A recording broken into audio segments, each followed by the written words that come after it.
desastre aéreo fatal. A notícia que abalou o Brasil em 2 de março de 1996 marcou o trágico desfecho na história dos Mamonas Assassinas e pôs um fim ao sonho da banda que acabava de experimentar a ascensão meteórica. Mas você já se perguntou como foram os últimos momentos do grupo? Agora vamos relembrar o último dia da banda que marcou uma geração e o acidente que deixou um vazio no coração de milhares de fãs em todo o país. Descubra como foram os instantes finais dos Mamonas Assassinas. Os Garotos de Guarulhos, como ficaram conhecidos, começaram a jornada musical no final dos anos 80, quando formaram a banda Utopia, originalmente composta por Alberto Inoto e pelos irmãos Sérgio e Samuel Reoli. No ano seguinte, Dinho e Júlio Hazek se juntaram à banda, que explorava uma abordagem musical mais conceitual e técnica.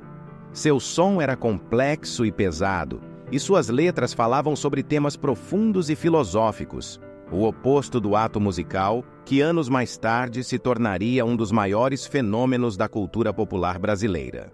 Em 1992, eles chegaram a lançar um disco sob a supervisão do produtor Rick Bonadio, mas o álbum foi um fracasso de vendas. Apesar disso, a banda seguia se apresentando pelas boates paulistas.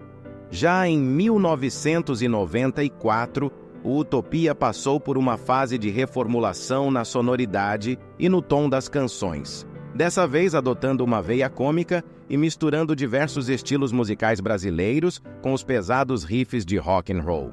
Depois de algumas sugestões dadas pelos próprios músicos, o Utopia passou a adotar o nome Mamonas Assassinas. Em abril de 1995, a banda deu o passo que seria o divisor de águas em sua curta carreira.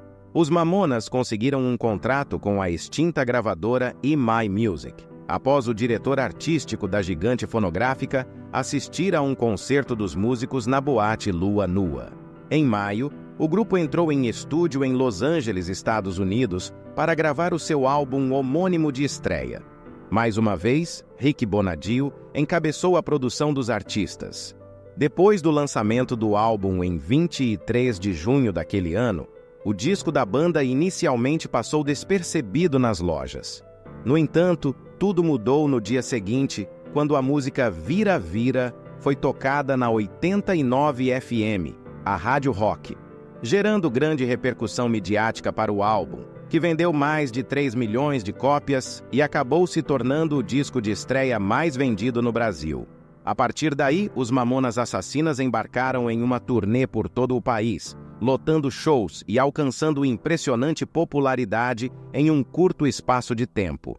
Ao passo que o sucesso crescia, eles passaram a figurar como atração principal nos programas de maior audiência da TV aberta na época, cantando os sucessos Vira Vira, Robocop Gay, Pelados em Santos, Jumento Celestino e outras canções do disco.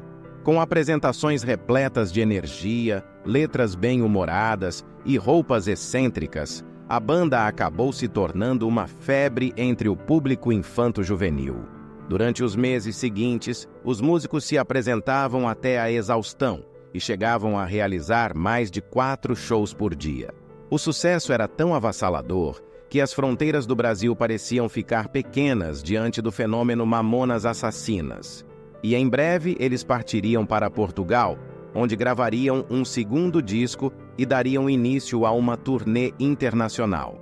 No sábado, 2 de março de 1996, o Quinteto de Guarulhos viajou até Brasília para o último show da turnê em terras brasileiras.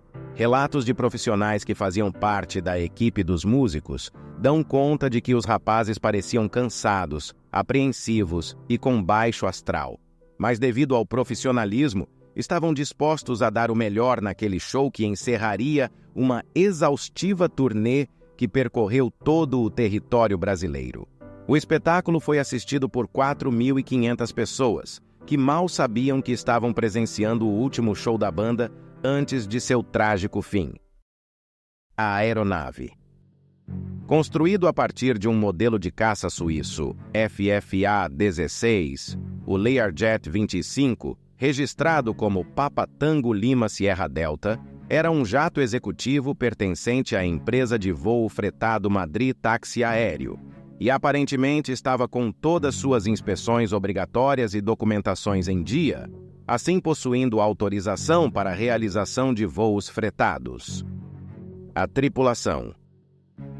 A equipe encarregada pelo voo era composta pelo piloto Jorge Luiz Germano Martins e o primeiro oficial Alberto Yoshiumi Takeda. Apesar de liderar os aspectos comerciais da Madrid Táxi Aéreo, o piloto Jorge Luiz Germano Martins ainda não havia concluído o treinamento necessário para operar o Learjet. De acordo com a investigação, o piloto e o primeiro oficial iniciaram as operações muito cedo naquele dia, mais precisamente às 6h40 da manhã. E no momento do acidente, a jornada de trabalho já havia ultrapassado 16 horas, 2 a mais do recomendado por questões de segurança. Dito isso, é sabido que a tripulação já apresentava claros sinais de fadiga. Além dos pilotos e dos 5 integrantes da banda, também estavam a bordo o segurança Sérgio Saturnino e o técnico de apoio Isaac Souto. Após a apresentação em Brasília, eles partiram imediatamente para Guarulhos, de onde seguiriam viagem para Portugal. O voo e a colisão.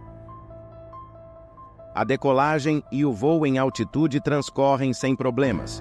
Porém, durante a descida para São Paulo, a situação começa a apresentar dificuldades. Devido a um erro na aproximação, a primeira tentativa de aterrissagem na pista do aeroporto resulta em uma ação mal sucedida, forçando a aeronave a abortar a aproximação e fazer uma volta.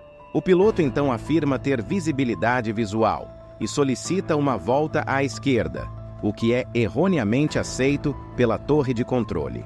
O equívoco leva a uma mudança de rota em direção à Serra da Cantareira. Em alta velocidade e com visibilidade comprometida por uma espessa neblina, a aeronave avança sobre as árvores e por volta das 11h15 choca-se contra a montanha. O impacto gera uma intensa nuvem de fumaça que é avistada por moradores da região. Imediatamente, a aeronave desaparece do radar. O comando de operações especiais é chamado e uma equipe passa a madrugada toda em busca do avião. Devido à intensa neblina às 4h30 da manhã, os militares resolvem voltar para a base para formular um plano de resgate. Às 5 horas, o COI está de volta à Serra da Cantareira e por volta das 6 horas da manhã de domingo, a aeronave é finalmente detectada devido ao cheiro de combustível. A névoa que cobre o local ainda é tão intensa que torna-se impossível observar o Learjet com precisão. As roupas listradas usadas pela banda durante seus shows foram encontradas na floresta. 4 mochilas dos membros foram recuperadas sem danos. Uma jaqueta de couro com o logo do grupo foi encontrada próxima ao painel da aeronave. O acidente abriu uma clareira de 200 metros na vegetação da Cantareira. No local do desastre, o corpo de bombeiros, os militares, a imprensa e os curiosos acompanharam de perto o resgate dos corpos. A repercussão na imprensa. O trágico acidente que ceifou as vidas dos integrantes dos Mamonas Assassinas circulou intensamente na imprensa e entre o público, deixando uma cicatriz irreparável na história da música brasileira. A notícia chocante espalhou-se rapidamente pelos veículos de comunicação, ganhando destaque nos jornais, televisão, rádio e, posteriormente, na internet. A comoção foi imensa, gerando um sentimento coletivo de luto e consternação entre os fãs e o público em geral, naquele que, com toda certeza, foi um dos dias mais tristes que o Brasil já presenciou. Causas do acidente. O Centro de Investigação e Prevenção de Acidentes, CENIPA, classificou o acidente como uma colisão com o solo durante o voo controlado. Dentre as causas principais, foram apontadas a exaustão dos membros da tripulação após uma jornada prolongada de trabalho sem intervalo, a atitude autoritária do piloto em contraste com a passividade do copiloto, a falta de sincronia nas comunicações entre a aeronave e o solo devido a uma fraseologia inadequada. Além da falta de familiaridade da equipe com a carta aeronáutica do aeroporto de destino, e a presença de fatores ambientais e externos que dificultaram a orientação do piloto, como a baixa densidade da região montanhosa, resultando em visibilidade limitada, especialmente durante a noite. Se gostou do conteúdo, considere se inscrever no canal para receber mais vídeos como esse. Curta, compartilhe e deixe sua opinião na seção de comentários. Até a próxima!